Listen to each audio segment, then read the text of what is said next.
उत्तराखंड के पर्वतीय क्षेत्रों में सामूहिक भोज का विशेष महत्व है। खुशी के काम हो या दुख के काम हो, दोनों में सामूहिक भोज मिलकर बनाया जाता है। आइए दिखाते हैं आपको अपने पहाड़ में वार्षिक श्राद्ध कैसे बनाया जाता है। पितृ कार्य को देव कार्य से भी ज़्यादा महत्व दिया जाता है।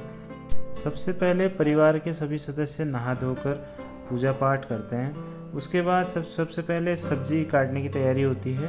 ये पितृ कार्य के लिए श्राद्ध की सामग्री, जिसमें जौ, तिल, कुश और पत्तियों से बने हुए पत्रक आदि रखे जाते हैं। वहीं पास में चूल्हा लगाकर खाना बनाने की तैयारी करते हैं, जिसमें विभिन्न प्रकार के भोज आइटम बनते हैं।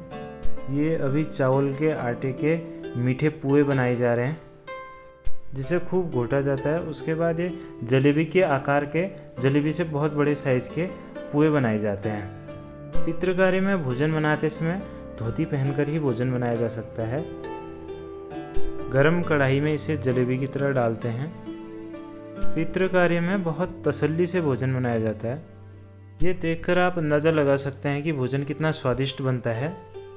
पितृ कार्य में हम जैसा भी खाना बनाएं वो स्वादिष्ट ही बनता है, क्योंकि ये एक प्रसाद स्वरूप होता है। घर परिवार के लोग आना शुरू हो गए हैं, अपने अपने हिसाब से सब कार्य कर रहे हैं।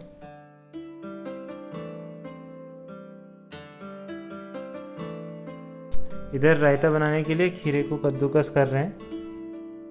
ये है श्राद्ध सामग्री: शहद, दही, चावल, जौ, तिल और आंवले के पत्रक और फूल। इनका बहुत विशेष महत्व होता है। ये दिया जलाने के लिए घी डाल रहे हैं। पितृ कार्य में अधिकतर पत्तों से बनाए हुए पात्रों का प्रयोग करते हैं। ये हमारा वार्षिक श्राद्ध का भोजन लगभग तैयार हो गया है। लास्ट में हम आवश्यकता अनुसार इसमें मसाले और नमक घटाते बढ़ाते हैं। खाना तैयार होने के बाद सबसे पहले बड़े बुजुर्ग लोग धोती पहनकर खाना खाते हैं। बड़े बुजुर्गों को खाने के लिए सबसे पहले थाली परोसी जाती है। उसमें सबसे पहले खीरा, उसके बाद चटनी, फिर रायता देते हैं। उसके बाद दाल, चावल, सब्जी, पूड़ी आदि देते हैं। पितृ कार्य निपटाने के बाद परिवार के सभी सदस्य बहुत तसल्ली से भोजन करते हैं। भोजन बांटने के लिए भी एक विशेष पोशाक की आवश्यकता होती है, जिसमें धोती सबसे अनिवार्य होती है। तसल्ली से भोजन बांटते हैं और सभी लोग इंतज़ार करते हैं कि सभी की थाली में भोजन पहुंच जाए। उसके बाद ही भोजन शुरू करते हैं। थाली में एक एक करके सारे आइटम परोसे जाते हैं। सामूहिक भोज में भोजन भी एक साथ शुरू करना पड़ता है और एक ही साथ सभी लोग ख़त्म कर एक ही साथ उठते हैं। बहुत तसल्ली से सभी लोग वार्षिक श्राद्ध का प्रसाद ग्रहण कर रहे हैं।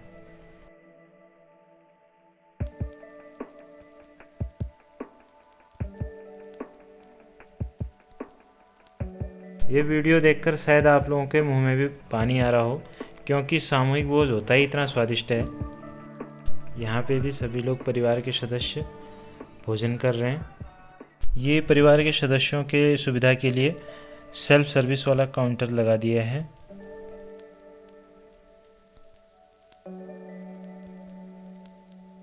पितृ कार्य करने के बाद जब भोजन करने की बारी आती है तो उसमें भूख भी काफ़ी लगी होती है, तो केवल ध्यान खाने पर ही रहता है।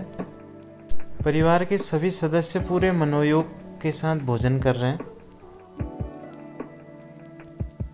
ये वीडियो के शुरुआत में जो पुए जलेबी की तरह बन रहे थे, उन पुओं को ऐसे बांटा जाता है। अपने पहाड़ में भी कई सारे मुझे ऐसे लोग मिलते हैं जो श्राद्ध बनाते ही नहीं हैं। अगर वार्षिक श्राद्ध या कोई भी श्राद्ध है करते भी हैं तो बहुत शॉर्ट में करते हैं। तो ये वीडियो के माध्यम से मैं आपको दिखा रहा हूँ कैसे पूरी प्रोसेस कैसे इसको सेलिब्रेट किया जाता है। श्राद्ध में श्रद्धापूर्वक सामूहिक भोज कराना हिंदू धर्म में विशेष महत्व रखता है।